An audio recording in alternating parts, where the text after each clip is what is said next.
This is Tom Fox. I'd like to welcome you to the newest addition to the Compliance Podcast Network, the Compliance Tip of the Day. This is the podcast where we bring you daily insights and practical advice on navigating the ever-evolving landscape of compliance requirements. Whether you're a seasoned compliance professional or just starting your journey, my aim in this podcast is to provide you with a bite-sized, actionable tip to help you stay on top of your compliance game.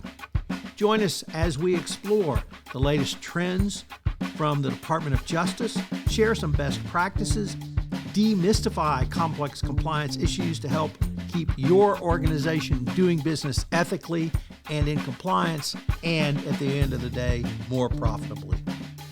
Tune in daily for your dose of compliance wisdom. Let's make compliance a little less daunting, one tip at a time. Now a word from the sponsor of the Compliance Podcast Network, Ethico. If you're a compliance officer, middle managers are crucial in getting your programs from you to your frontline employees. But how do we activate those managers and get them on our side? Ethico's new Middle Manager Toolkit equips you with the skills needed to empower your managers, to promote a culture where ethical behavior thrives and employees feel empowered to speak up. Learn how to turn frontline managers into ethical leaders with our new white paper, Empowering Middle Managers as Ethics Champions. And did I mention you can get the whole toolkit for free? Head to ethico.com to download the full toolkit today. Today we conclude this week's of Compliance Tips of the Day, where we looked at compliance training design objectives.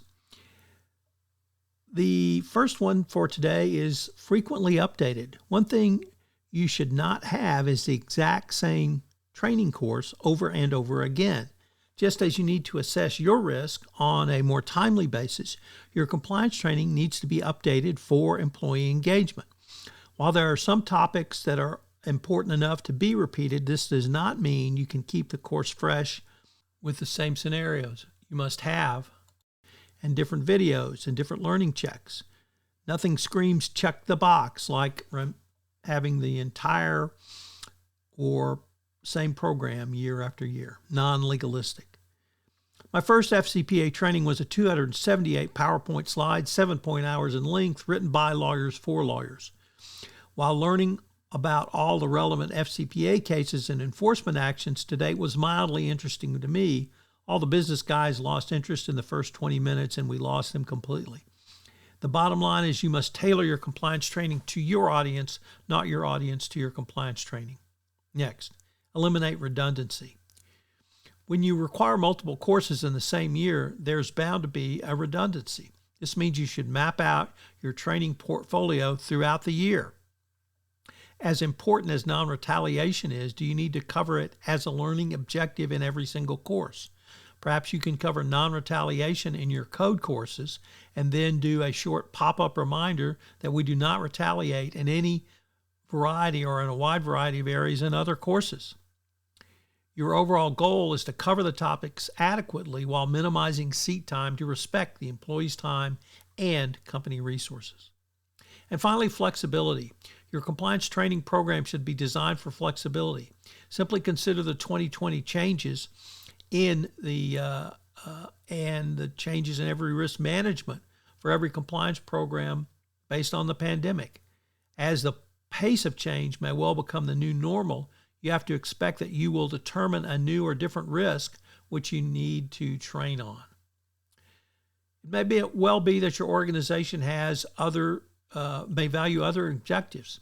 What the government has told us since the original FCPA Resources Guide is that it expects a well-thought-out approach, and that's how you need to consider your compliance training going forward.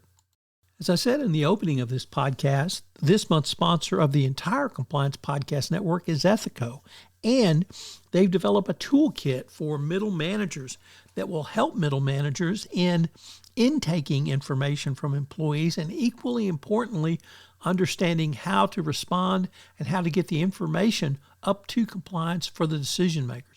We've linked to this toolkit in our show notes, so check it out at ethico.com. This is Tom Fox again. This new podcast, Compliance Tip of the Day, will appear daily, and frankly, it's one of the most requested topics for a podcast that I get on a regular basis. It's going to be short and sweet with one tip with some takeaways that you can utilize to implement into your compliance program. If you've got a question that you would like a tip on, please submit them through our website, and we will use them in an upcoming episode. The compliance tip of the day is a production of the award-winning Compliance Podcast Network.